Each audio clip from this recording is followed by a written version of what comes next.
Bonsoir à vous tous et bienvenue à notre étude biblique du mercredi soir. Bienvenue à ce temps d'analyse et de rappel des vérités merveilleuses de la parole de notre Dieu. Ce soir, nous voulons considérer un rendez-vous solennel au grand trône blanc. Un rendez-vous solennel au grand trône blanc. Le grand trône blanc, l'endroit ultime où l'homme devra rendre des comptes à son Dieu. L'emplacement qui va déterminer le sort final des êtres humains, d'après la description qu'on trouve dans le livre de l'Apocalypse. Donc, cherchons ce soir ensemble le livre de l'Apocalypse au chapitre 20. Ce n'est pas le seul texte biblique qui décrit le jugement du dernier jour ou la comparution des hommes devant leur Dieu, mais c'est le seul endroit qui nomme cette expérience à venir le jugement du grand trône blanc. Le jugement du grand trône blanc. Apocalypse chapitre 20. Avant de lire notre passage principal ce soir, j'aimerais ça de placer ce trône dans la chronologie du livre de l'Apocalypse. Alors que dans les chapitres 6 à 19 de ce livre prophétique, on voit la période qui est appelée la période de la tribulation qui doit venir sur le monde. Ça, c'est dans les chapitres 6 à 19. Ensuite, le texte biblique décrit l'établissement du règne de Christ sur la terre après la tribulation, ce règne qui est communément appelé le millénium à cause de sa durée de 1000 ans. Et ça, on voit ça dans le chapitre 20. Encore au chapitre 20, après la fin de ce règne de Christ, la première création sera dissoute. Les cieux et la terre disparaîtront temporairement et le grand trône blanc paraîtra pour confronter l'homme avec le jugement de Dieu qui rendra à chacun selon ses œuvres. Et ça, on le voit dans le chapitre 20. C'est là qu'on l'apprend. C'est là qu'on contemple les détails solennels de cet épisode à venir dans l'expérience de l'homme devant Dieu. Donc, on a la tribulation, qui est la majeure partie du livre de l'Apocalypse, le millénium à partir du chapitre 20, encore dans le chapitre 20, la destruction des cieux et de la terre, ou de la première création qui a été maudite à cause du péché de l'homme, puis ensuite le grand trône blanc. Apocalypse chapitre 20, à partir du verset 11. Apocalypse chapitre 20 au verset 11. Puis je vis un grand trône blanc, et celui qui était assis dessus. La terre et le ciel s'enfuirent devant sa face. Il ne fut plus trouvé de place pour eux. Et je vis les morts, les grands et les petits, qui se tenaient devant le trône. Des livres furent ouverts, et un autre livre fut ouvert, celui qui est le livre de vie. Et les morts furent jugés selon leurs œuvres, d'après ce qui est écrit dans ces livres. La mer rendit les morts qui étaient en elle. La mort et le séjour des morts rendirent les morts qui étaient en eux, et chacun fut jugé selon ses œuvres. Puis la mort et le séjour des morts furent jetés dans l'étang de feu. C'est la seconde mort, l'étang de feu. Quiconque ne fut pas trouvé écrit dans le livre de vie fut jeté dans l'étang de feu. Puis ensuite, avec le chapitre 21, on apprend la venue des nouveaux cieux, de nouvelles terres, de nouvelles villes dont Dieu va être l'architecte, et ensuite de l'état éternel que Dieu établira comme la nouvelle norme dans l'expérience de l'homme devant son Sauveur et Seigneur pour toute l'éternité. Comme Jésus a dit dans Jean 10 au verset 28 à ses brebis, « Je leur donne la vie éternelle. » Ça, on va l'expérimenter dans cet état-là éternel, inchangeable, d'âge en âge, pour toujours, sans fin, dans la présence de notre Dieu. Ce soir, j'aimerais qu'on puisse considérer ensemble le grand trône blanc et les œuvres des hommes. Le grand trône blanc et les œuvres des hommes. Le grand trône blanc est son objectif principal, soit l'analyse et ensuite la rétribution sur la conduite de l'homme pendant sa vie dans ce monde. Comme je l'ai mentionné dans l'introduction, il y a un instant, les Écritures prédisent un grand jour pendant lequel Dieu rendra à chacun selon ses œuvres, d'après Romains chapitre 2 au verset 6, où le grand juge de la conduite de l'être humain rendra son verdict concernant la manière que l'homme s'est comporté dans ce monde, avec les conséquences qui s'en suivront pendant toute l'éternité. Et c'est bien ce qui paraît ici, dans ce jugement du grand trône blanc. Regardez dans l'Apocalypse chapitre 20 au verset 11. On nous dit, puis je vis un grand trône blanc, c'est Jean qui est saisi dans cette vision des choses célestes, et de l'expérience de l'homme qui l'a vu à travers la tribulation, à travers le règne de Christ, puis maintenant à travers cette expérience au grand trône blanc, et celui qui était assis dessus. La terre et le ciel s'enfuirent devant sa face. Il ne fut plus trouvé de place pour eux. Et je vis les morts, les grands et les petits, qui se tenaient devant le trône. Des livres furent ouverts comme c'est solennel, de penser au fait qu'il y a une écriture qui est en train d'enregistrer la conduite de tous les hommes sur la terre. À chaque fois qu'on est malhonnête, à chaque fois qu'on ment, à chaque fois qu'on déshonore nos parents, à chaque fois qu'on va contre notre conscience et contre la parole de Dieu, toutes ces choses-là sont en train d'être inscrites dans un livre de condamnation.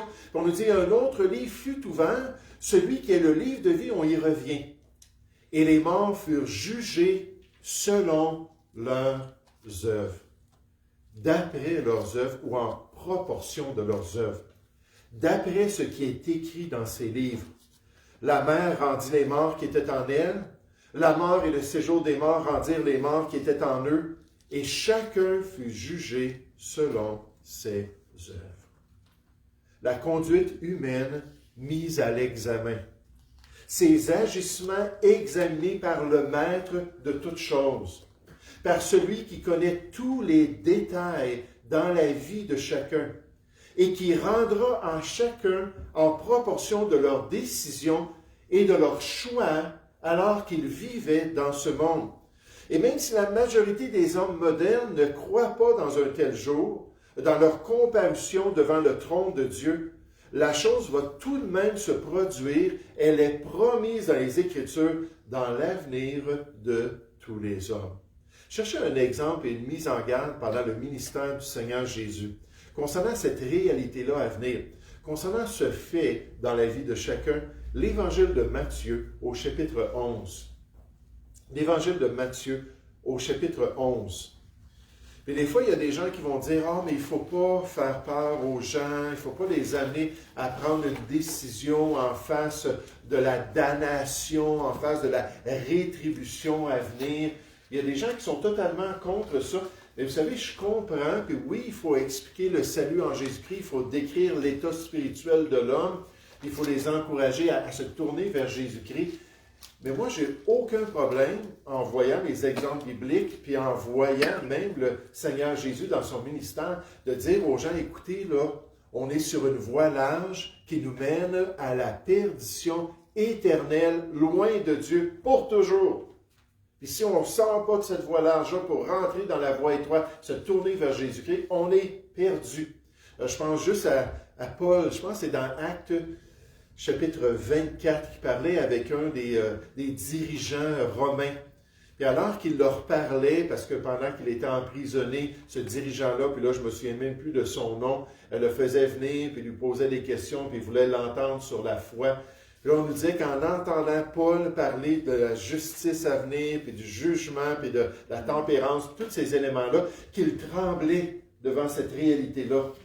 Et pourtant, s'il y a quelqu'un qui a été mis à part pour l'Évangile, c'est bien l'apôtre Paul. Donc, il savait utiliser la mauvaise nouvelle pour ensuite présenter la bonne nouvelle, puis laisser les résultats entre les mains de Dieu pour que le Seigneur puisse toucher les cœurs.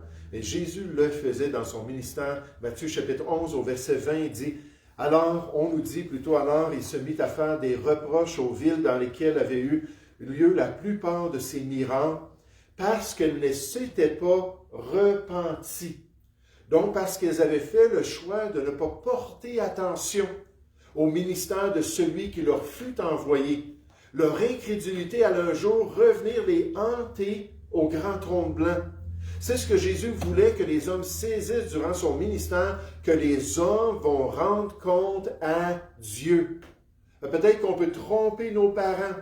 Peut-être qu'on peut tromper notre patron. Peut-être qu'on peut tromper les autres chrétiens. Mais il y a une personne qu'on ne peut pas tromper parce que je ne sais pas qui, mais il y a quelqu'un en ce moment, un scribe, qui est en train de tout écrire ce qu'on fait dans tous ces détails, ces choses-là, le film de notre vie. Il y avait un petit dépliant quand on était jeune, de chrétien, puis ça s'appelait le film de votre vie. Et tout ça, ça va être paradé aux yeux de tous, puis surtout aux yeux de notre juge. Puis là, au verset 21, il dit « Malheur à toi, Chorazine ». Vous vous rappelez cette expression-là, quand il l'a utilisée dans Matthieu 23 à 8 reprises pour les pharisiens. Ça veut dire « Oh, hélas, malheur ». Donc, c'est non seulement une déclaration de quelque chose de terrible qui s'en vient, mais aussi c'est une manifestation d'un cœur brisé. Ah, c'est triste, c'est dommage, ça s'en vient, vous allez l'expérimenter. Malheur à toi, Chorazine, malheur à toi, Bethsaïda. En Galilée, c'était les quartiers généraux de Jésus dans son ministère. Les deux grandes villes où il a passé le plus de temps. Car si les miracles qui ont été faits au milieu de vous avaient été faits dans Tyr et dans Sidon en comparaison, en proportion des choix de ces villes païennes qui ont mieux agi que les Juifs en face du ministère de Jésus, il y a longtemps, ces villes-là, qu'elles se seraient repenties en prenant le sac et la cendre. C'est pourquoi, là on voit le verdict du juge, c'est pourquoi je vous le dis, au jour du jugement, Tyr et Sidon seront traités moins rigoureusement que vous. Avec la lumière qu'ils ont reçue, avec les privilèges qu'ils ont eus, puis avec les choix qu'ils ont faits, ils vont être traités moins rigoureusement au grand trône blanc, verset 23. Et toi, Capernaum, seras-tu élevé jusqu'au ciel? Non. Tu seras abaissé jusqu'au séjour des morts, car si les miracles qui ont été faits au milieu de toi avaient été faits dans Sodome, elles subsisteraient encore aujourd'hui. C'est pourquoi je vous le dis, au jour du jugement devant ce grand trône blanc, le pays de Sodome sera traité moins rigoureusement que toi. Oh, selon leurs œuvres, selon les décisions de leur cœur, selon leur corruption, selon l'endurcissement qu'ils ont eu dans le mal. Paul le dit aux Juifs à Rome, dans Romains 2, il a dit, mais par ton endurcissement et par ton cœur impénitent qui refuse de faire le bien, tu t'amasses un trésor de colère pour le jour de la colère et de la manifestation du juste jugement de Dieu. Verset 6 dans Romains 2, on nous dit qu'il rendra à chacun selon ses œuvres. Puis là, on voit la réaction de Dieu en face du cœur humain. On nous dit réservant le Seigneur la vie éternelle à ceux qui, par la persévérance à bien faire, cherchent l'honneur, la gloire et l'immortalité. Donc, des êtres humains qui ont été touchés par l'Esprit de Dieu, disposés par la lumière de Dieu, puis là, ils ont répondu à la volonté de Dieu. Ils veulent faire ce qui est bien. Puis quand on nous dit que quand le cœur est bon, et la bonne semence tombe dans une bonne terre, ça va produire du fruit. Dieu réserve la vie éternelle à des gens bien disposés. Mais l'irritation et la colère à ceux qui par un esprit de dispute, qui résistent à la volonté de Dieu, sont rebelles à la vérité et obéissent à l'injustice, tribulation et angoisse sur toute âme d'homme qui fait le mal. Sur le juif premièrement, puis sur le grec. Gloire et honneur et paix pour quiconque fait le bien, pour le juif premièrement, puis pour le grec, car devant Dieu, il n'y a point d'acceptation de personne. Ça, c'est au verset 11 dans Romains chapitre 2. Il n'y a point de favoritisme. Alors que Dieu va agir envers chacun d'après la disposition qu'ils ont eue envers sa volonté.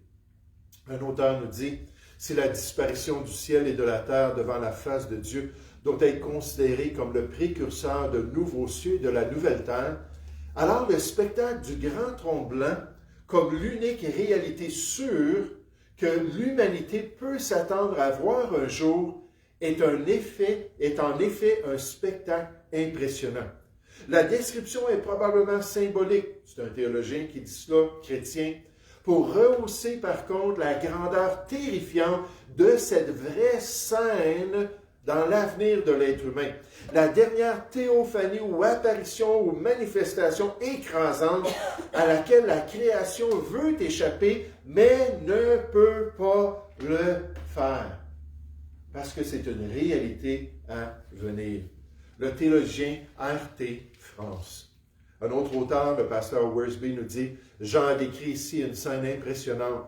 Le ciel et la terre s'enfuiront, et aucun endroit ne sera laissé pour que les pécheurs puissent s'y cacher. Tous doivent faire face au juge. Le juge est Jésus-Christ lui-même, car le Père lui a remis tout jugement. Ces pécheurs perdus ont rejeté Christ dans leur vie. Maintenant, ils doivent être jugés par lui et faire face à une mort éternelle. » Je trouvais ça intéressant, à une mort éternelle. Effectivement, considérons ça ensemble. Le grand trône blanc et la seconde mort. Le grand trône blanc et la seconde mort. La mort éternelle ou la séparation de Dieu pour toujours, qui est appelée l'étang ardent de feu et de soufre dans les Écritures.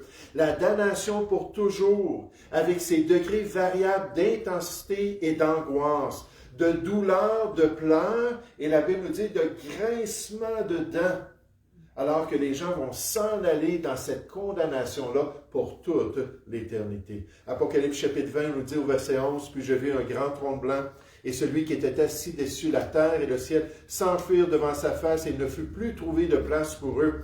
Et je vis les morts, les grands et les petits qui se tenaient devant le trône. Des livres furent ouverts, et un autre livre fut ouvert, celui qui est le livre de vie. Et les morts furent jugés selon leurs œuvres, d'après ce qui était écrit dans ces livres. La mer rendit les morts qui étaient en elle, et la mort et le séjour des morts rendirent les morts qui étaient en eux. Et chacun fut jugé selon ses œuvres. » Verset 14. « Puis la mort et le séjour des morts furent jetés dans l'étang de feu. C'est la seconde mort. » C'est-à-dire une mort après la mort physique, dans l'expérience des hommes, dans la prochaine vie. C'est la seconde mort, on nous dit, l'étang de feu. Pendant son ministère, Jésus l'a appelé la géhenne, ou le feu éternel. Jean le décrit comme l'étang ardent de feu et de soufre dans le livre de l'Apocalypse à quelques endroits, dont dans le chapitre 21. Regardez au chapitre 21 et au verset 6. Et il me dit, « C'est fait. Je suis l'alpha et l'oméga, le commencement et la fin. À celui qui a soif, je donnerai de l'eau, de la source de l'eau de vie gratuitement. » Dans le chapitre 22, il dit, « Viens. Viens à la source d'eau vive gratuitement. » C'est un don, c'est un cadeau qu'on peut recevoir dans notre vie. Verset 7. « Celui qui vaincra héritera ces choses. Je serai son Dieu, il sera mon fils. Mais pour les lâches, donc pour ceux qui n'auront pas cette foi-là, les incrédules, les abominables, les meurtriers, les impudiques ou débauchés, les enchanteurs ou les drogués. » C'est le même mot pharmakéo qu'on voit dans le chapitre 9, lorsqu'on parle des habitants de la terre pendant la tribulation, avec les 21 fléaux qui vont s'abattre sur la terre, qui vont refuser de se repentir de leurs enchantements, leur consommation de drogue, l'utilisation des drogues dans les derniers temps. J'entendais cette semaine que je crois que c'est en Oregon. Peut-être que je me trompe. Mais ils ont légalisé la consommation de la cocaïne et de l'héroïne depuis un certain temps, avec des conséquences terribles. Vous savez, la Colombie-Britannique veut faire exactement ça, et le gouvernement canadien aimerait ça le faire dans tout le pays. Des conséquences terribles dans la vie des gens, la criminalité, puis toutes sortes de choses qui sont liées à cette consommation folle-là, de ces drogues-là. Mais on nous dit, pour les enchanteurs, les idolâtres et tous les menteurs, leur part sera dans l'étang ardent de feu et de soufre, qui est la seconde mort. Voilà la seconde mort, cet événement qui est décrit ici comme se produisant lors du jugement final, et qui est expérimenté même par la mort et le séjour des morts qui vont être détruits une fois pour toutes, et par les personnes qui n'ont pas accepté Jésus durant leur vie. On appelle cela une seconde mort parce que ceux qui sont déjà morts physiquement meurent maintenant éternellement dans l'étang de feu. Cette mort finale est permanente et inéluctable. J'ai dit, bon, qu'est-ce que c'est? Inéluctable. Ça veut dire, et ne peut pas être changé, qui va toujours durer. Le théologien John D. Barry. Oh, quelle vérité solennelle ce soir qu'on voit dans notre passage. Quelle réalité dans la vie des gens.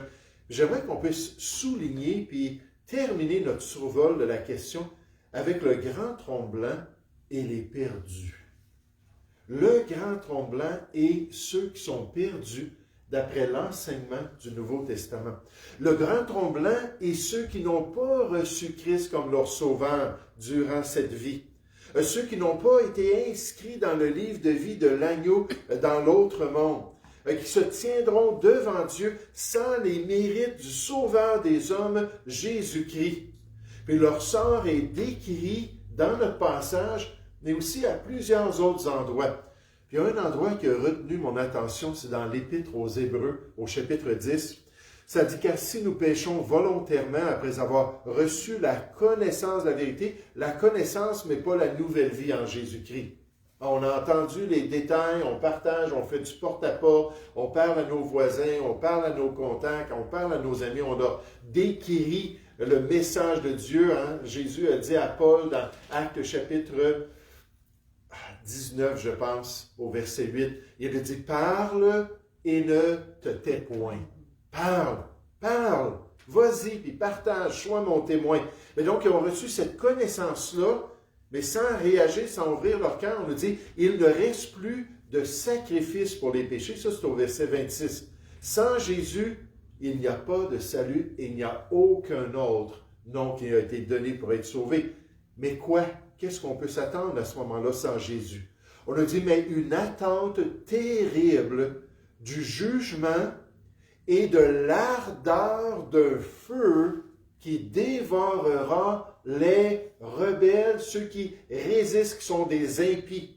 Celui qui a violé la loi de Moïse meurt sans la miséricorde sur la déposition de 2 ou 3 témoins.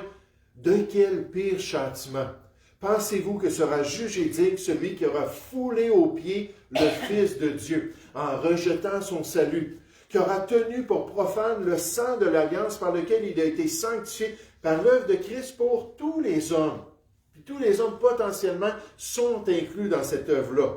Et qui aura outragé l'esprit de la grâce, car nous connaissons celui qui a dit « À moi la vengeance, à moi la rétribution. » Et encore, le Seigneur jugera son peuple. Ici, dans l'Épître aux Hébreux, on parle de ces Juifs rebelles qui ont été dans le ministère de Christ, qui ont vu ces miracles et ne se sont pas repentis, ne se sont pas tournés vers son salut. On nous dit que c'est une chose terrible de tomber entre les mains du Dieu vivant et d'arriver au grand trône blanc sans la délivrance qui se trouve en Jésus-Christ. Regardez Apocalypse chapitre 20 en terminant au verset 11. « Puis je vis un grand trône blanc et celui qui était assis dessus. La terre et le ciel s'enfuirent devant sa face et ne fut plus trouvé de place pour eux.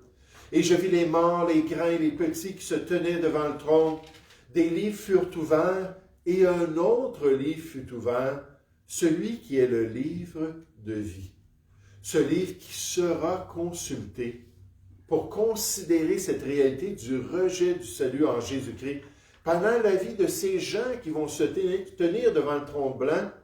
Puis ça sera des inconvertis qui vont recevoir la damnation.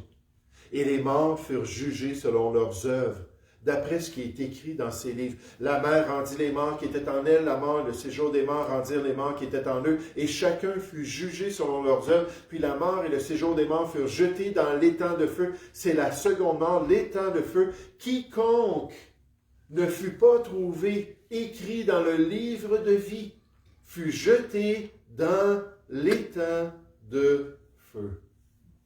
Alors que ces gens-là n'ont pas reçu la solution que Dieu avait pour eux. Alors que la colère de Dieu, Jean 3, 36, est demeurée sur eux pendant toute leur vie et jusque dans la prochaine vie. Alors qu'ils vont se tenir devant leur juge, qui va les condamner d'avoir résisté à toute la lumière que Dieu aura envoyée dans leur vie. Jésus a dit pendant son ministère dans Jean 5, 24, Il a dit, celui qui écoute ma parole et qui croit en celui qui m'a envoyé, qui est disposé envers l'Évangile, il a la vie éternelle et ne vient point en jugement. Je ne dis pas qu'il n'y aura pas de chrétiens au grand trône blanc. Moi, je crois que les chrétiens vont être au grand trône blanc, mais comme des témoins. Oui. Des témoins de condamnation, un ministère de condamnation, d'après 2 Corinthiens chapitre 3, alors qu'ils vont se lever pour pointer vers le fait qu'ils ont donné l'Évangile à ces gens-là. Des fois, quand je parle aux gens, puis peut-être on fait des portes, ou on est dans le ministère des parcs, on parle aux gens, puis la personne, non, ça ne m'intéresse pas, puis c'est rare, mais des fois, ils vont déchirer même le traité, puis tu peux faire ce que tu veux avec ton sauveur, bien sûr. Dans l'arrière de ma pensée, je me dis, on va se revoir un jour. Je suis toujours tenté de le dire. On va se revoir, mais je ne le fais pas. Non. Parce que je crois que oui, au grand trône blanc, pas pour être jugé, il n'y a pas de jugement.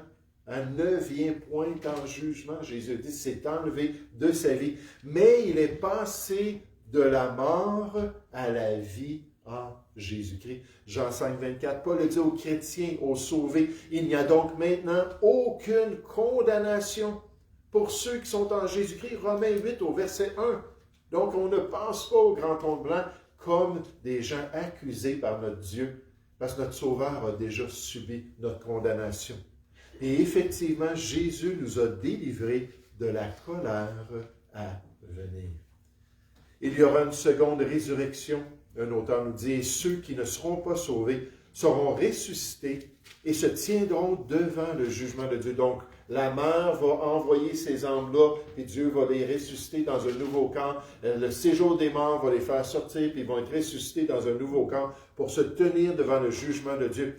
Ne confondez pas ce jugement au trône blanc avec le tribunal de Christ. Ça, on en parle dimanche soir. Ça, c'est pour les chrétiens.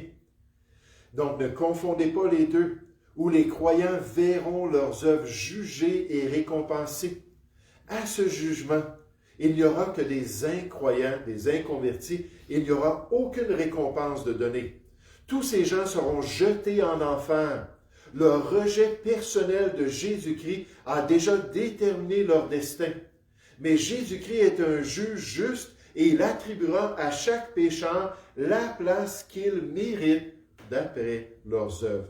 Le pasteur Warren Wiersbe.